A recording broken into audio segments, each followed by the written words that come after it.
మీరు నమ్మని 14 విషయాలు బైబిల్లో ఉన్నాయి. 1.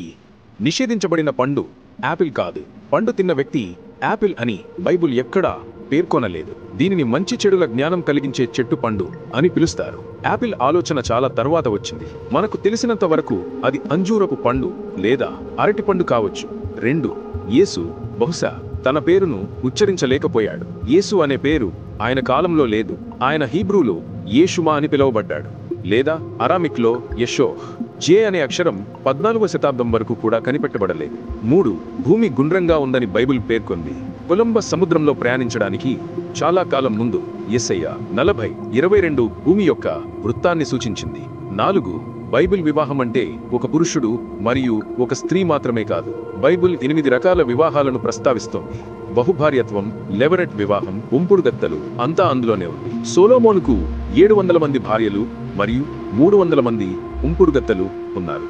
5. యేసు పుట్టినప్పుడు ఆ 3 జ్ఞానులు అక్కడ లేరు. జ్ఞానులు చాలా తరువాత వచ్చారు. బహుశా యేసు పసిపిల్లవాడిగా ఉన్నప్పుడు వారు ఆయనను పశువుల తొట్టిలో కాదు, ఇంట్లో కనుగొన్నారు. 6. బైబిల్లోని ప్రతి భాగం అందరికీ వర్తించదు. కొన్ని చట్టాలు ప్రత్యేకంగా ప్రాచీన ఇశ్రాయేలీయుల కోసం, మరికొన్నిటిని కొత్త నిబంధనల ద్వారా భర్తీ చేశారు. 7. దేవుడు ప్రజలకు ఇస్తాడు, వారు నిర్వహించగలిగిన దానికంటే ఎక్కువ.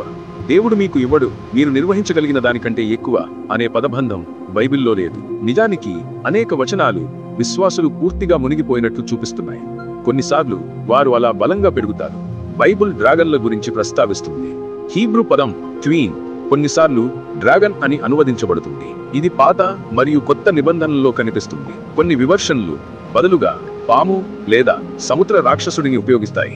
కానీ భయంకరమైన జంతువుల ఆలోచన ఖచ్చితంగా ఉంది. 11. ఒక మాట్లాడే గాడిద ఉంది. సంఖ్యాకాండ పుస్తకంలో ఒక గాడిద దాని యజమానితో మాట్లాడుతుంది.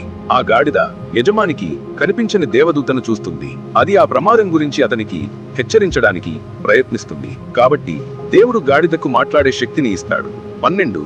ఒక సామూహిక పునరుద్ధారణం ఉంది. యేసు మరణించినప్పుడు ఒక వింత సంఘటన జరిగింది. మత్తయి చెప్పినట్లుగా మరణించిన చాలా మంది పవిత్రులు తిరిగి బ్రతికారు. వారు యెరూషలేము చుట్టూ తిరిగారు. 13. చాలా మంది బైబిల్ హీరోలు పరిపూర్ణులు కాదు. మోషే ఒక హంతకుడు. అతను ఒక వ్యక్తిని చంపాడు. తర్వాత అతను ఈజిప్టుకు పారిపోయాడు. మృతదేహాన్ని ఇసుకలో దాచిపెట్టాడు. దావీదు దేవుని హృదయానికి నచ్చిన వ్యక్తి అని పిలువబడ్డాడు. కానీ అతను ఎప్పుడూ మంచివాడు కాదు. బత్షేబా అనే అందమైన స్త్రీ స్నానం చేయడం అతను చూశాడు. దావీదు ఆమెను కోరుకున్నాడు, కాబట్టి అతను ఆమె భర్తను యుద్ధంలో చనిపోవడానికి పంపాడు. తరువాత అతను ఆమెను వివాహం చేసుకున్నాడు. అది వ్యభిచారం మరియు హత్య.